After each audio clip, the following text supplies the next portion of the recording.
모든 민족으로 주를 찬송하게 하소서. 땅이 그의 소산을 내어 주었으니 우리 하나님 곧 우리 하나님이 우리에게 복을 주시리로다.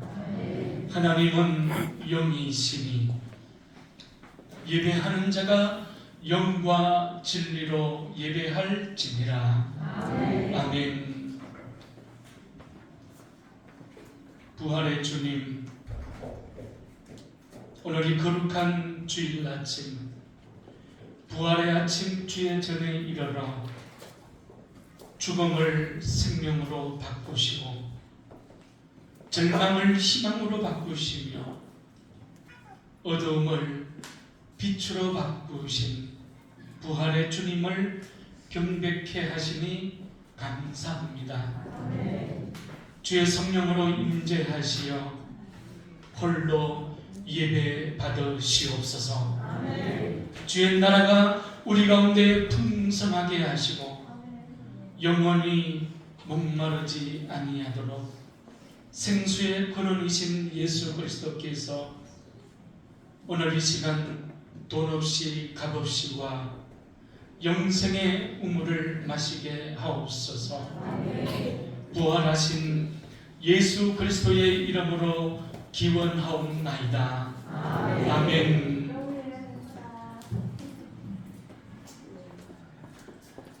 하나님께서 그를 사망의 고통에서 풀어 살리셨으니 이는 그가 사망에 매여 있을 수 없었습니다. 우리 주 예수 그리스도로 말미암아 우리에게 승리를 주시는 하나님께 감사하노니 그러므로 내 사랑하는 형제들아, 변심하며 흔들리지 말고 항상 주의 일에 더욱 힘쓰는 자들이 되라.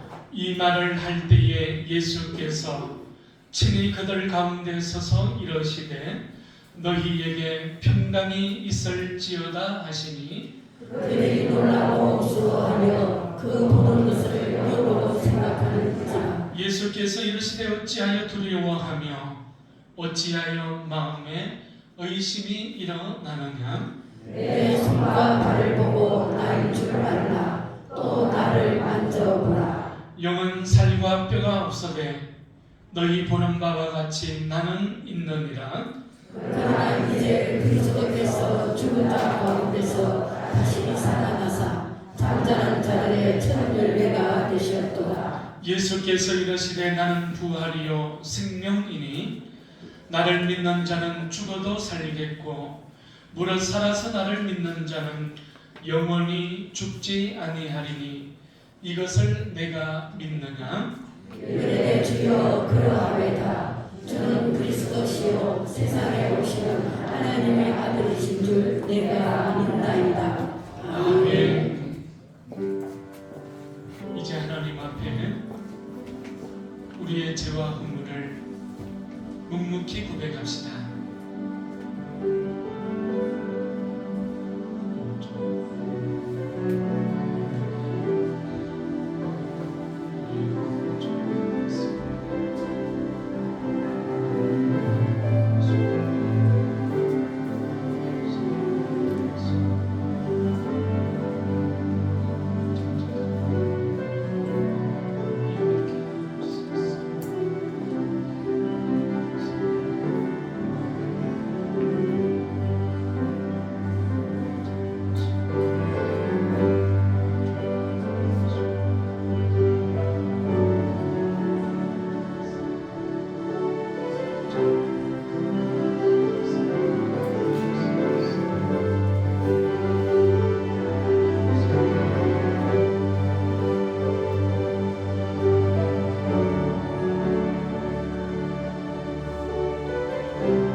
너희의 죄가 주홍 같을지라도 눈과 같이 희어질 것이요 진홍같이 붉을지라도 양털같이 희게 되리라. 아멘. 이제 우리의 신앙을 한 목소리로 고백하오니 나는 전능하신 아버지 하나님 천지의 창조주를 믿습니다. 나는 그의 유일하신 아들 우리 주 예수 그리스도를 믿습니다. 그는 성령으로 잉태되어 동정녀 마리아에게서 나시고 본디오 빌라도에게 고난을 받아 십자가에 못 박혀 죽으시고 장사된 지 사흘 만에 죽은 자 가운데서 다시 살아나셨으며 하늘에 오르시어 전능하신 아버지 하나님 우편에 앉아 계시다가 거기로부터 살아있는 자와 죽은 자를 심판하러 오십니다. 나는 성령을 믿으며 거룩한 공교회와 성도의 교제와 죄를 용서받는 것과 몸의 부활과 영생을 믿습니다. 아멘.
인생길 지치고 힘들 때 늘 주님은 내 편이 되시고 내 삶의 이유셨습니다. 너무 더워 지쳐 있을 때 주님은 구름 기둥으로 인도하셨습니다. 또 너무 춥고 어두울 때는 주님은 불기둥으로 날 감싸 안으셨습니다. 이제 우리 주님이 부활하셨습니다. 부활의 씨앗임을 열어주셨습니다. 사망과 죽음의 권세 깨뜨리고 다시 살아나셨습니다. 그 첫 열매로 우리의 산 소망이 되신 주님, 감사 찬미 경배를 올려드립니다. 부활의 주님, 이제 우리도 산자의 땅에서 부활의 터전 위에서 새 노래로 주님을 경배케 하옵소서. 부활과 새 생명의 땅에서 우리도 주님 기쁨 되게 도와주시옵소서. 주님, 여전히 이 땅은 전쟁과 분쟁으로 황폐한 땅이 되어가고 있습니다. 주님의 부활의 능력으로 화평케 하옵소서. 평강의 강 허락하여 주시옵소서. 전쟁이 그치게 하여 주시옵소서. 이제 여기 우리 모두가 사랑의 연합으로 부활의 증인으로 부활의 시대를 열어가게 도와주시옵소서. 특별히 오늘 초청된 새 생명 당신의 택한 족속 삼으시옵소서. 하늘 영광 누리게 하옵소서. 믿음의 지체 우리 모두가 생명의 주여 멸류관 받기까지 더욱 사랑으로 인내하고 응원하며 나누고 연합하는 넓은 행진 속에 선한 영향력을 더욱더 더하게 하옵소서. 오늘도 부활의 메신저로 세우신 이동호 목사님 생명의 성령의 능력으로 덧입히시고 부활의 산 소망이 온 교회에 가득하게 도와주시옵소서. 부활이요 생명이신 예수님의 이름으로 기도드리옵나이다. 아멘.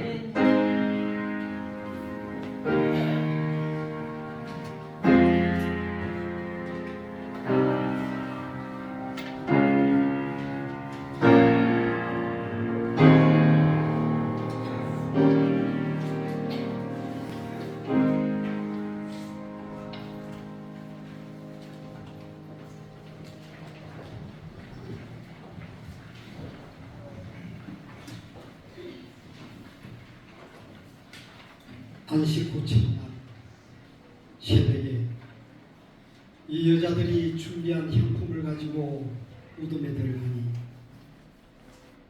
주 예수의 시체가 보이지 아니하더라. 이로 인하여 근심할 때에 문득 찬란한 옷을 입은 두 사람이 곁에 선들지라. 어찌하여 살아있는 자 중에서 찾느냐? 여기 계시지 않고 살아나셨느니라. 십자가의 사랑이 사망의 힘을 이겼습니다. 죄와 절망을 이기고 다시 살아나셨습니다. 부활하신 예수님은 오늘도 살아계신 하나님이십니다. 할렐루야. 예수님 살아나셨습니다. 할렐루야.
우리의 주님께서 나의 주님이 될 수 있기를 축복합니다. 할렐루야라는 것은 여호와를 찬양하라는 뜻입니다. 오늘 이러한 은혜가 우리 모두 가운데 풍성할 수 있기를 축복합니다. 오늘 하나님께서 부활절 이 아침에 우리에게 주신 말씀입니다. 마태복음 28장 1절부터 10절까지 말씀 한 절씩 교독하겠습니다. 안식일이 다 지나고 안식 후 첫날이 되는 새벽에 막달라 마리아와 다른 마리아가 무덤을 보려고 갔더니 큰 지진이 나며 주의 천사가 하늘로부터 내려와 돌을 끌려내고 그 위에 앉았는데 그 형상이 번개 같고 그 옷은 눈같이 희근을 기대는 자들이 그를 무서워하여 죽은 사람과 같이 되었더라. 여자가 천사들에게 말하여 이르되 너희는 무서워하지 말라. 십자가에 못 박히신 예수를 너희가 찾는 줄을 내가 아노라. 그가 그에게 계시지 않고 그가 말씀하시던 대로 사라지셨느니라. 와서 그가 누우셨던 곳을 보라. 또 빨리 가서 그의 제자들에게 이르되 그가 죽은 자 가운데서 살아나셨고 너희보다 먼저 갈릴리로 가시나니 거기서 너희가 배우리라 하라. 보라 내가 너희에게 일렀느니라 하거늘 그 여자들이 무서움과 큰 기쁨으로 빨리 무덤을 떠나 제자들에게 알리려고 다름질라 했으되 예수께서 그들을 만나 이르시되 평안하냐 하시거늘 여자들이 나아가 그 발을 붙잡고 경배하니 이에 예수께서 이르시되 무서워하지 말라. 가서 내 형제들에게 갈릴리로 가라 하라. 거기서 나를 보리라 하시니라. 아멘.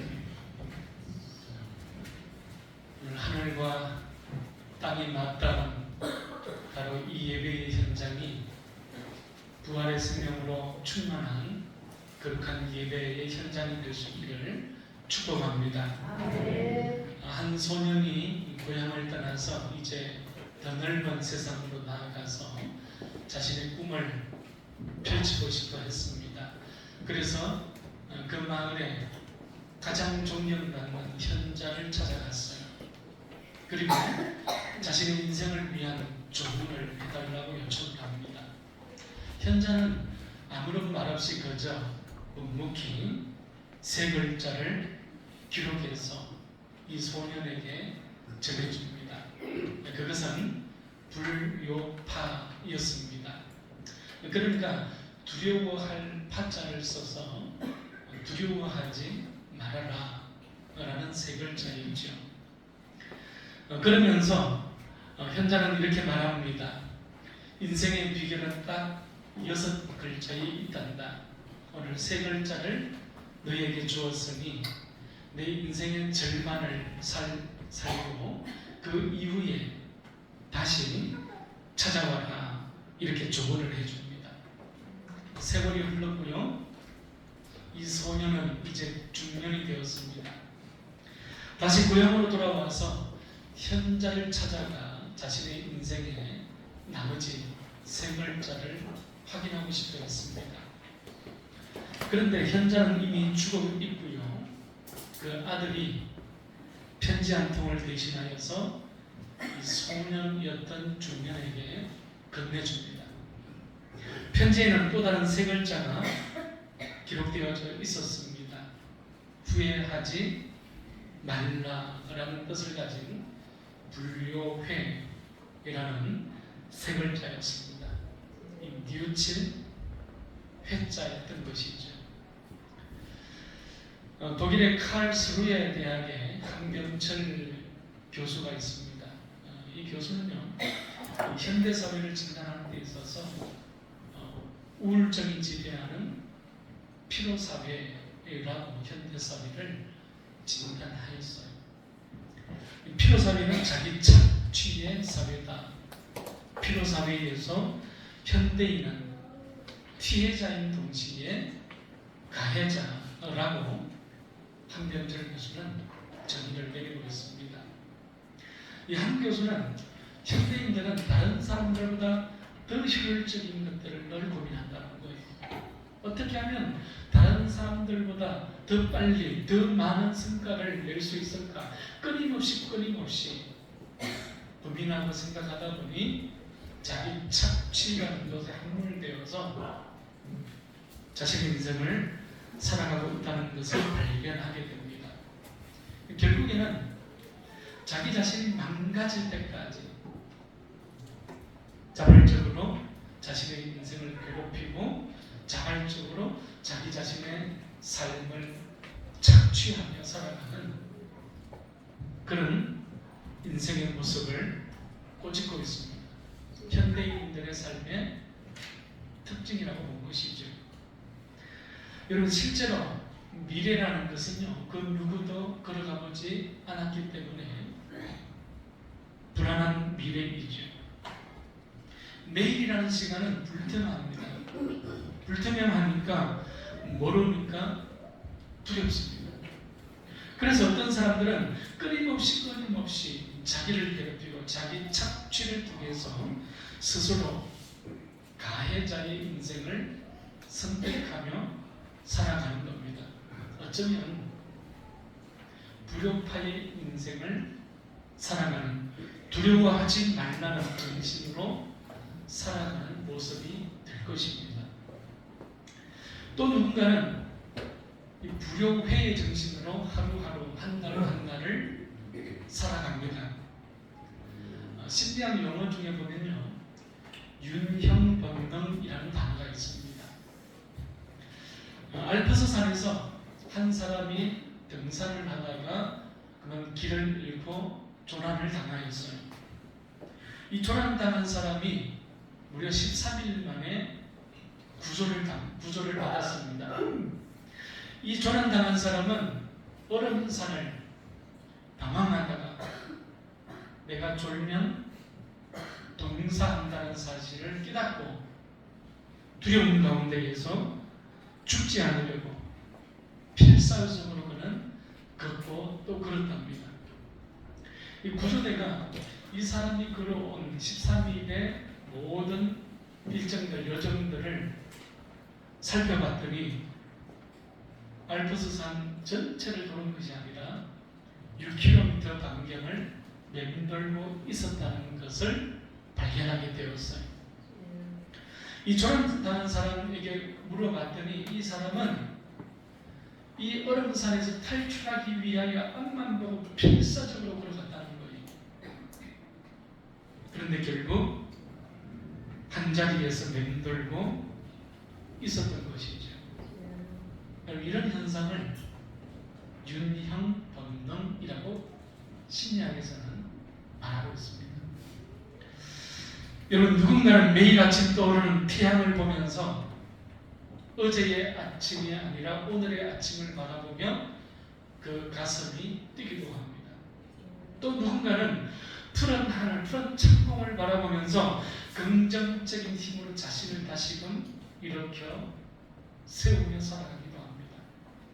또 어떤 사람들은 반복되는 일상이라는 평범한 속에서도 후회하지 말라는 불효회의 정신으로 자신의 인생을 이끌고 살아갑니다. 여러분, 어떻습니까? 오늘 이 두 가지의 모습은 어쩌면 우리가 살아가고 있는 오늘의 현실, 내 인생의 모습과 닮아 있지 않습니까? 우리는 정보화 시대에 걸맞게 수많은 긍정적인 정보에 내 자신을 노출시키며 살아갑니다. 뿐만 아니라 내 의지와는 상관없이 부정적인 정보에 노출되어 살아가기도 하죠. 더 좋은 인생을 위해서 하루에도 수십 가지, 수백 가지를 선택하며 살아갑니다. 그런데 우리가 살아가는 현대 사회의 모습은 어떻습니까? 더 다양한 문제가, 더 다양한 어려움이 우리를 찾아오고 있습니다. 여러분, 국가는 가족의 기능과 가족의 형태뿐만 아니라 quality of life라고 얘기하죠. 한 사람의 삶의 질, 라이프 스타일, 인생의 주기에 따라서 다양한 공공 서비스를 제공하며 국가를 운영하고 가정을 살리고 사람을 도와주려고 하고 있습니다. 경제가 성장했고요. 의술이 발달함으로 인하여서 이제는 100세 시대를 열었습니다. 생명 연장의 꿈을 이루어가고 있습니다. 그럼에도 지금 세계는 어떻습니까? 전쟁과 인간의 탐욕과 욕망으로 얼룩져 있습니다. 이것이 우리 현실입니다. 한국 사회를 현미경으로 들여다보면 우리가 일상생활에서 느끼는 것은 행복과 기쁨보다는 도리어 세계 최하위에 머물고 있는 불안과 자살과 비관 속에 머물러 있는 우리 한국 사회도 우리는 눈여겨 기억해보게 됩니다. 여러분, 오늘 우리 인생, 오늘 이 시간 우리는 우리 각자의 인생을 향하여서 어쩌면 정직하게 질문해 볼 수 있어야 할 겁니다. 내가 가는 이 길은 정말 행복한 길인가? 내가 살아가는 이 인생의 길은 정말 가치 있는 길인가? 나는 정말 후회하지 않고 의미 있는 인생의 길을 걸어가고 있는가? 여러분, 성경은 오늘 우리에게 이렇게 증언하고 있습니다.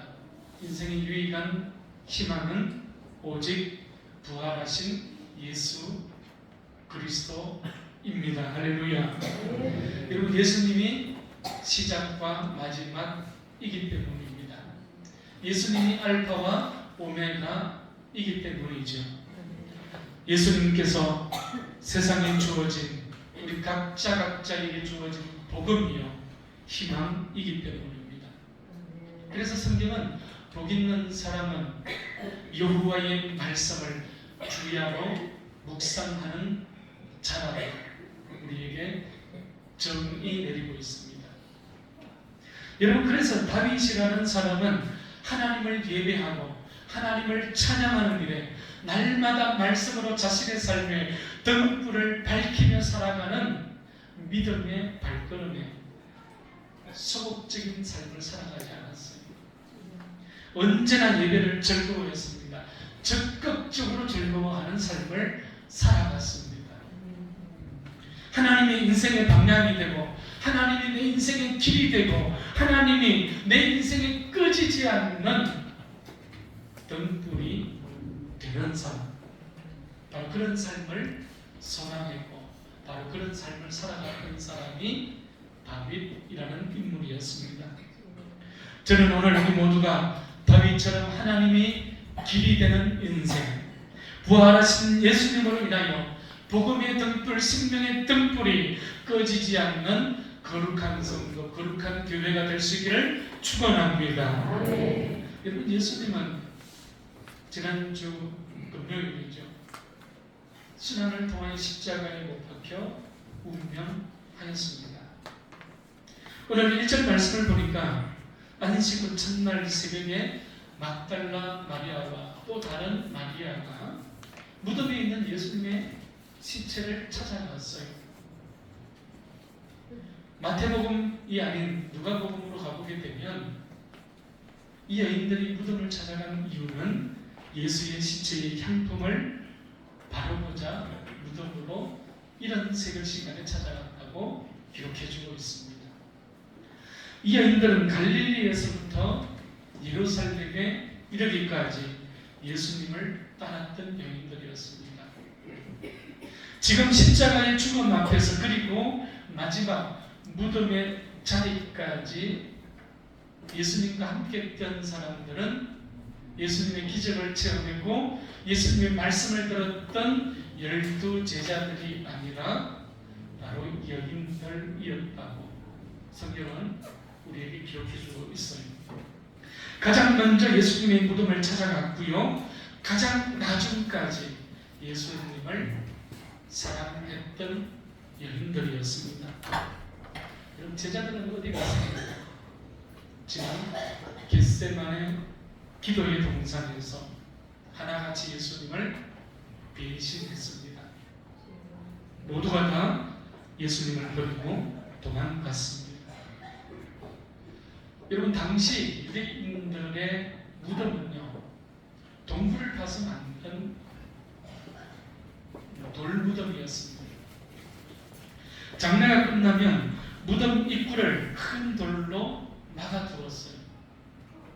그런데 여인들이 무덤에 도착해 보니 큰 지진이 났고요, 주의 천사가 그 돌을 굴려서 이미 그 돌문 위에 앉아 있습니다.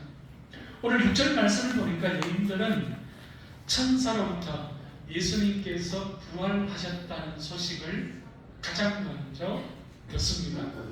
그가 여기 계시지 않고 그가 말씀하시던 대로 살아나셨느니라. 와서 그가 누우셨던 것을 보라. 뿐만 아니라 오늘 7절 말씀을 보게 되면 너희보다 먼저 예수님께서 갈릴리로 가실 것이니 거기서 너희가 다시 예수님을 만나게 될 것이라는 놀라운 소식을 접하게 됩니다.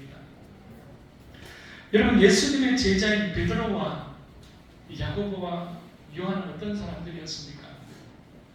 이들은 갈릴리 바닷가에서 물고기를 잡기 위하여서 그물을 손질하며 하루하루 먹고 살았던 어부들이었습니다. 그런데 어느 날 예수님께서 그물을 깃고 있던 이 제자들을 찾아오셨어요. 그리고 베드로와 야고보와 요한을 제자로 부르셨습니다.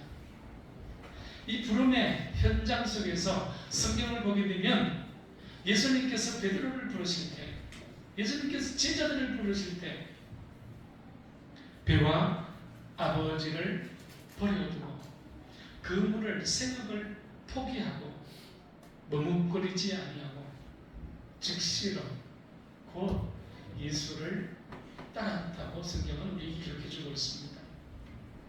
여러분, 잊지 마십시오. 하나님의 초청이라는 것, 하나님의 부르심과 하나님의 사명은요, 우리의 삶 속에 언제나 우선순위가 되어서 내 인생의 발걸음을 앞서 이끌고 갑니다.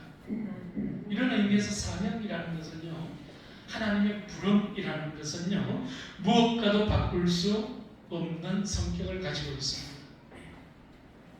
사명은 가장 가치 있는 것이에요. 사명은 주변적인 모든 것들을 다 포기할 수 있게 만드는 것이 바로 사명이라는 것입니다. 예수님은 제자들에게 갈릴리라는 것을 부름의 장소로서 그들에게 인식시켜 주었습니다. 동시에 이 갈릴리는 제자들에게 영원한 생명, 영원한 가치, 영원한 의미, 바로 사명을 발견하는 장소로서 주어지고 있습니다. 저는 오늘 우리 모두가 예수님의 부르심이, 예수 그리스도의 부활의 복음이 오늘 이 자리에서 부활하신 예수 그리스도를 만날 수 있기를 축복합니다. 아멘. 나를 부르신 이유를 깨닫게 되고 인생의 모든 시간 속에서 성공하는 인생을 살아갈 수 있기를 축원합니다. 아멘. 여러분, 하나님의 기적은 믿고 순종하는 자리에서 일어나기 때문이지. 누가복음 5장을 보게 되면 베드로는 예수님의 제자가 되기 전에 어부였죠. 물고기를 잡는 일에 전문 지식, 전문적인 직업을 가지고 살아갔던 사람이라는 뜻입니다. 예수님이 십자가에 죽고 이 베드로도 모든 것이 끝났다고 생각을 했습니다. 그래서 베드로는 다시 갈릴리로 가서 옛 생업이죠. 물고기를 잡으며 살아가기를 원했습니다. 그래서 갈릴리에 가서 밤이 새도록 그물을 던집니다. 또 던집니다. 그러나 실패하게 됩니다. 물고기를 한 마리도 잡지 못했습니다. 가족들이 먹을 하루 식량도 어부라는 전문 직업을 가졌던 사람이 단 한마디도 건져 올리지 못한 것입니다. 베드로는 지쳤습니다. 낙심했습니다. 실망했죠. 자, 그런데 바로 그 실패의 자리에서 예수님이 찾아오셨어요.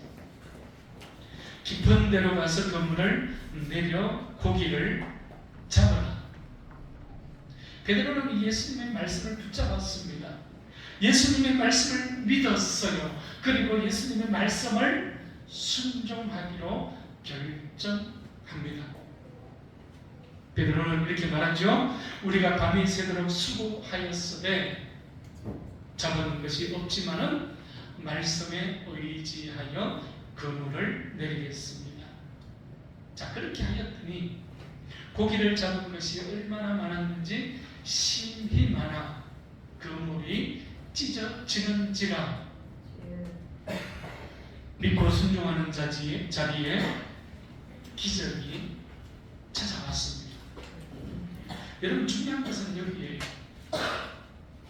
지금 베드로가 물고기를 많이 잡은 것으로 인하여 기뻐하였다기보다는 오히려 베드로는 이 현장 속에서 예수님이 누구인지를 정확하게 깨닫기 시작했습니다. 뿐만 아니라 자기 자신이 어떤 존재인지를 깨닫기 시작한 거예요. 그래서 베드로는 예수님 앞에 찾아가 무릎을 꿇습니다. 주님, 나를 떠나십시오. 나는 죄인입니다. 이것이 기적을 경험했던 베드로의 고백이었습니다. 여러분, 갈릴리라는 것은요, 베드로에게 믿음을 배우는 장소요, 순종을 배우는 장소요, 사명을 깨닫게 되는 장소였습니다. 그 가지로 찾아볼까요? 마태복음 14장입니다. 여기에 보면 어느 날 예수님께서 제자들에게 우리가 갈릴리를 건너가자 요청합니다. 그리고 예수님은 배에 오르시는 것이 아니라 산에 올라가셔서 기도하기를 원하셨습니다. 제자들은 열심히 노를 저으며 바다를 건너가지요. 그런데 어느 순간 갑자기 도령이, 거친 풍랑이 배를 뒤집어 삼키려고 합니다. 죽을 것 같습니다. 베드로와 제자들은 두려움 속에서 힘겹게 풍랑과 노를 저으며 싸우고 있습니다. 헤쳐 나가고 싶었죠. 베드로는 바로 이 위기의 자리, 바로 이 두려움의 자리 속에서, 죽음을 직면한 이 현장 속에서, 거친 풍랑이 불고 있는 바로 이 갈릴리 바다에서 물 위로 걸어오시는 예수님의 기적을 보게 됩니다. 베드로는 예수님께 요청하죠. 예수님, 나를 명하시어 물 위로 오라 하소서. 예수님의 답변은 성경을 보면 비교적 간단했습니다. 오라는 거예요. 오라. 베드로는 예수님의 말씀을 듣고 배에서 뛰어 내려설 것입니다. 풍랑이 일렁이는 바닥에 그 발을 내딛었을 거예요. 물 위를 걷는 베드로를 상상해 보십시오. 자, 그런데 큰 풍랑과 바람이 계속해서 불자 베드로는 두려움 가운데에 빠져듭니다. 무서워졌습니다. 순간 베드로의 발은 물에 빠져 들어갑니다. 예수님께서 베드로의 손을 잡아주시면서 이렇게 말씀하시죠. 믿음이 작은 자여 왜 의심하였느냐. 여러분, 갈릴리는요, 무섭고 두려워하는 이 현대시대를 살아가는 우리를 향하여 예수님이 손을 내미시고 예수님이 우리의 오른손을 붙잡아주는 현장, 바로 그 장소가 갈릴리였습니다. 예수님의 손은 전능자의 손입니다. 하나님의 오른손입니다. 여러분 그 주님의 손을 붙잡을 때 기적이 일어나는 것이죠. 내가 예수님의 손을 꼭 붙잡고 걸어갈 때 기적이 경험되는 것입니다. 이런 말씀을 정리해 봅시다. 오늘 10절 말씀을 보십시오. 부활하신 예수님은 오늘 여인들에게 말씀하고 있습니다. 가서 베드로와 그 제자들에게 가서 갈릴리로 가라 하라. 거기서 나를 보리라. 여러분 이 갈릴리는 바로 그러한 회복의 장소가 또 되고 있습니다. 예수님의 부활 소식과 예수님의 약속을 다시금 기억하게 하는 은혜의 장소가 되고 있습니다. 제자들에게 갈릴리는 그래서 회복의 장소요, 다시 예수님을 만나는 놀라운 장소가 되고 있는 것이죠. 오늘 불안과 염려로 두려워하면서 살아가십니까? 모든 것이 끝났다고 생각하였던 베드로에게, 또한 제자들에게, 또한 여인들에게, 오늘 현대시대를 살아가는 우리 각자에게 부활하신 예수님은 이렇게 말씀하십니다. 다시 갈릴리로 가라. 거기서 너희가 나를 볼 것이다. 십자가의 죽음으로 모든 것이 다 끝난 줄 알았습니다. 이제는 더 이상 희망이 없고 끝인 줄 알았습니다. 그러나 부활하신 예수님은 다시 갈릴리에서 우리의 내민 손을 붙잡아 주시기를 원하시고 계십니다. 우리를 만나 주시고 우리를 일으켜 주시겠다고 부활하신 예수님은 약속하고 있습니다. 여러분, 예수님은 항상 나보다 앞서 걷는 등불이심을 확신할 수 있기를 축복합니다. 나에게 무엇이 필요한지, 내가 어떤 길로 가야 하는지 이미 모든 것을 다 아시는 전능하신 하나님이시기 때문입니다. 염려와 불안이 아니라 믿음과 순종으로 일어나시고 예수 그리스도의 말씀의 등불을 붙들고 일어날 수 있기를 축복합니다. 부활하신 예수님은 겟세마네에서 도망치고 3번이나 예수님을 모른다고 부인하고 배반하고 넘어지고 두려워하고 있는 제자들을 다시 만나 주고자 하셨습니다. 그곳이 갈릴리였습니다.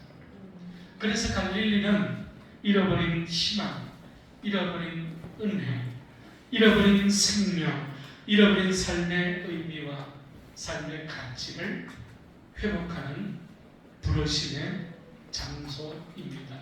만남의 장소요, 은혜의 장소입니다.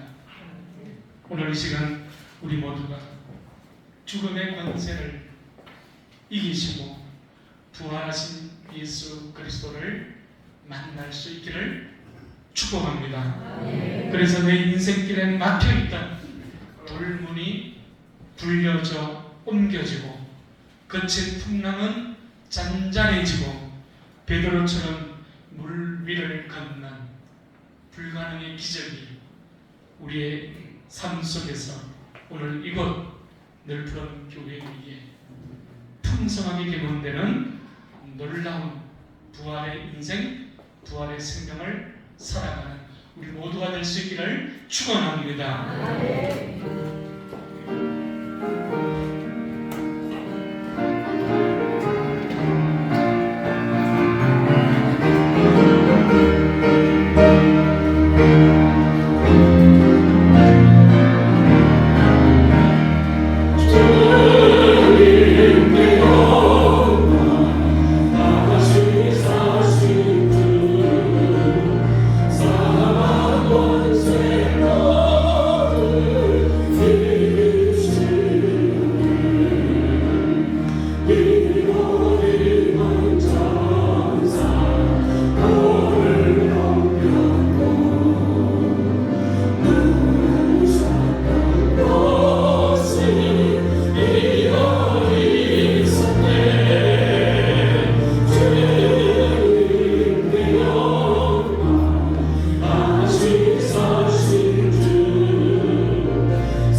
마침 주님을 사랑하였던 여인들이 그 무덤을 슬픔으로 찾아갔지만 죽음이 이기지 못한 그 부활의 현장, 생명이 넘쳐 흐르며 희망과 빛으로 모든 어두움을 바꾸신 부활의 주님을 만나게 하셨습니다. 오늘 염려와 불안으로 살아가는 우리의 미래와 인생의 길을 오늘 새롭게 하시고 부활의 주님으로 인하여 다시금 산 소망의 길로 나아가게 하옵소서. 잃어버린 희망, 잃어버린 삶의 의미, 잃어버린 은혜를 다시금 회복하게 하옵소서. 그리하여 죽음의 권세를 이기시고 부활하신 예수 그리스도와 동행하는 승리의 삶 걷게 하옵소서. 오늘도 귀한 예물 주님 앞에 감사와 열의 하나를 구별하여 올려드리며 구제의 예물과 성결의 예물, 비전 2030 시한 예물로 교회의 구제를 준비하며 나아갑니다. 하나님 은혜 위에 은혜를 더하시고 하늘의 신령한 복으로 땅의 기름진 복으로 만배의 은총으로 덧입혀 주옵소서. 승리케 하시고 하나님의 나라가 풍성하게 하시며 몸된 교회가 이 땅과 세계의 역사뿐만 아니라 하나님의 나라를 꽃피우는 거룩한 공동체로 일어나게 하옵소서. 부활의 주님, 부활의 영광으로 저희들을 새롭게 하옵소서. 연약한 육체를 가지고 병원에서, 요양원에서, 가정에서 그 몸을 돌보고 영혼을 돌보는 지체들이 있습니다. 찾아가 주시고 성령으로 기름 부어 주시며 하나님의 부활의 능력으로 새롭게 하옵소서.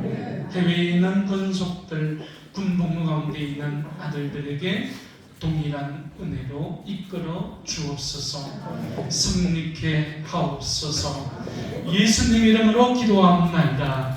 아멘.